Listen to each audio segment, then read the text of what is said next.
Hei bro, suku Baduy sekarang ada di mana-mana di jalan-jalan Suwaida yang sebelumnya dikuasai oleh militan Druze yang dibackingi oleh Israel.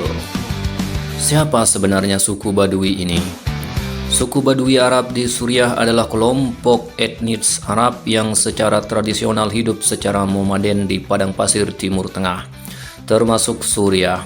Mereka dikenal dengan budaya dan adat istiadat yang khas serta memiliki peran penting dalam sejarah kawasan. Baduy atau Bedouin berasal dari kata Badawi yang berarti penduduk padang pasir. Mereka umumnya tinggal di wilayah gurun Suriah seperti Badiat Assam yang meliputi Suriah Timur dan Selatan. Di Suriah, komunitas Baduy tersebar di provinsi seperti Homs, Deir ez-Zor, Raqqa, Hama, dan Suwaida.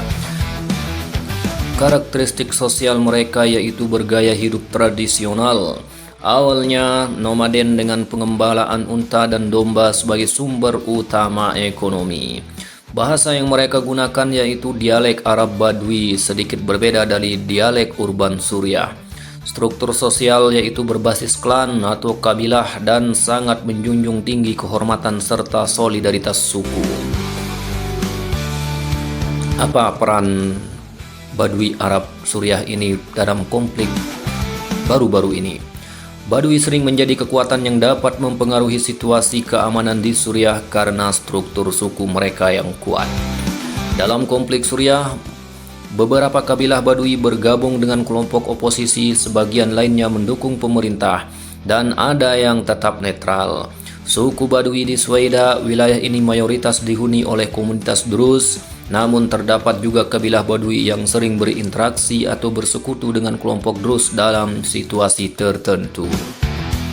Kehadiran puluhan ribu Baduy Arab di Suwaida ini adalah terkait konflik lokal dan ketegangan politik, yaitu yang melibatkan isu Druze vs pemerintah Suriah atau solidaritas antar suku. Suku Baduy Arab atau Bedouin di Suwaida, Suriah saat ini secara mayoritas bersebelahan dengan pemerintahan sementara Suriah, tetapi menghadapi konflik langsung dengan milisi Druze lokal. Berikut penjelasannya. Aliansi dengan pemerintah sementara interim government, beberapa suku Baduy telah berafiliasi dengan struktur keamanan dan pasokan dari pemerintah sementara Suriah. Mereka didukung secara logistik dan media dalam konflik melawan milisi Druze. Bagaimana reaksi mereka terhadap aksi Druze di Suwaida? Para suku Baduy menuduh milisi Druze melancarkan kampanye pemindahan paksa dan pembunuhan terhadap komunitas mereka, mendorong mobilisasi dan penempatan pasukan di sekitar Suwaida untuk mempertahankan wilayah. Pertempuran telah pecah sengit antara Bedouin bersenjata dengan milisi Druze, menyebabkan ratusan korban tewas termasuk sipil dan anggota kedua kubu, hingga pemerintah mengeluarkan perintah deploy tentara demi meredam situasi. Milisi utama Druze seperti Men of Dignity dan Dewan Militer Suwaida menolak kehadiran pasukan pemerintah, memicu perlawanan keras saat pasukan dekat kota Suwaida. Setelah perjanjian gencatan senjata, milisi Druze diketahui memaksa keluarga Bedouin untuk mengungsi dari beberapa desa di Suwaida, terlepas dari kesepakatan damai sementara. Jadi, suku Baduy di Suwaida saat ini merupakan kelompok yang terkait erat dengan pemerintah sementara Suriah, namun mereka terlibat konflik langsung dengan milisi Druze lokal yang menguasai wilayah tersebut, memicu eskalasi kekerasan dan ketegangan sektarian antara kedua komunitas ini. Bagaimana keadaan di lapangan? Gencatan senjata diumumkan pemerintah Suriah 15 Juli, namun rapuh. Pertempuran kembali meletus di berbagai titik pedesaan Suwaida. Pasukan pemerintah sempat masuk untuk mengamankan, lalu sebagian ditarik keluar sesuai kesepakatan. Penarikan ini diikuti kekosongan keamanan dan bentrokan susulan pun terjadi. Pertempuran melibatkan faksi Druze bersenjata lokal melawan pejuang suku atau tribal Baduy. Sebagian didukung otoritas pemerintah dengan senjata menengah berat dan serangan timbal balik pembalasan. Seperti banyak video yang beredar, Israel pun melancarkan serangan udara menargetkan aset pemerintah Suriah, Damaskus, dan Selatan. Setelah tuduhan pembantian warga Druze, Israel menyatakan garis merah untuk lindungi komunitas Druze dan batasi penempatan pasukan rezim di selatan. Di sini timbul pertanyaan, apa urusan Israel mencampuri urusan dalam negeri Suriah? Bertanyalah pada isi kepala masing-masing. Laporan korban tewas berkisar dari ratusan hingga lebih dari 600 menurut beberapa pemantau, SOHR, dan laporan media.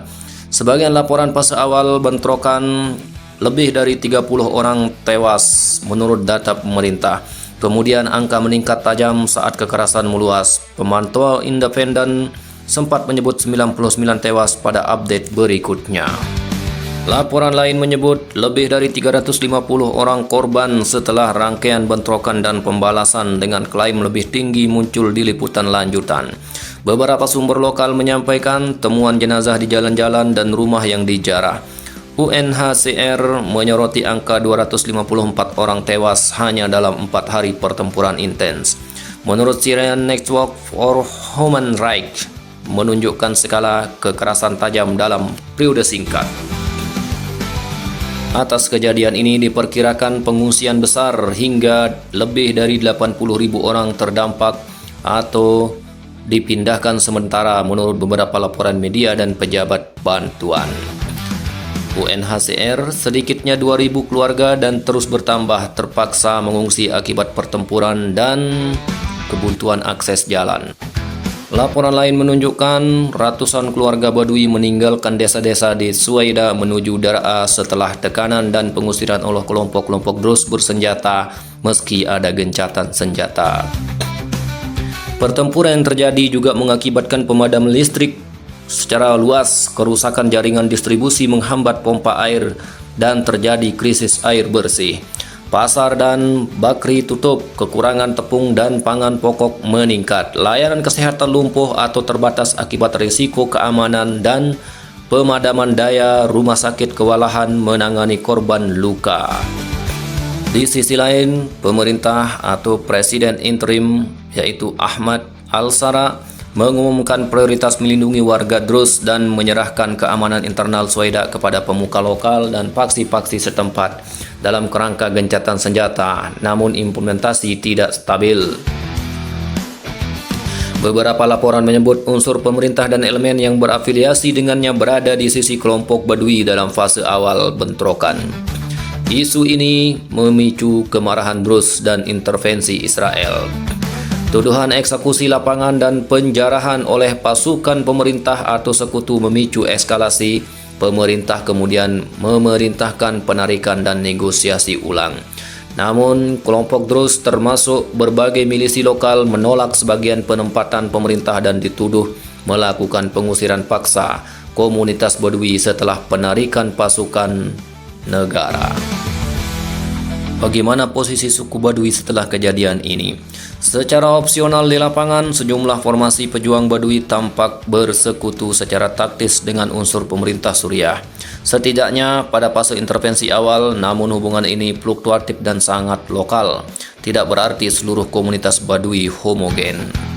Setelah penarikan pasukan pemerintah atau HTS dan eskalasi pembebasan, banyak keluarga Badui justru menjadi pihak yang terdesak atau pengungsi akibat tekanan Druze bersenjata, menunjukkan dinamika cepat berubah antar front. Apakah gencatan senjata lanjutan dapat dipantau pihak ketiga dan diberi jalur akses kemanusiaan? Atau ada potensi intervensi lanjutan Israel bila ancaman terhadap komunitas Druze berlanjut? Resiko eskalasi antar suku, tribal mobilization jika pengusiran Badui terus terjadi. Stabilitas pemerintahan interim Suriah apakah dapat menengahi atau justru memanfaatkan konflik lokal? Bagaimana kira-kira? Sampai jumpa lagi.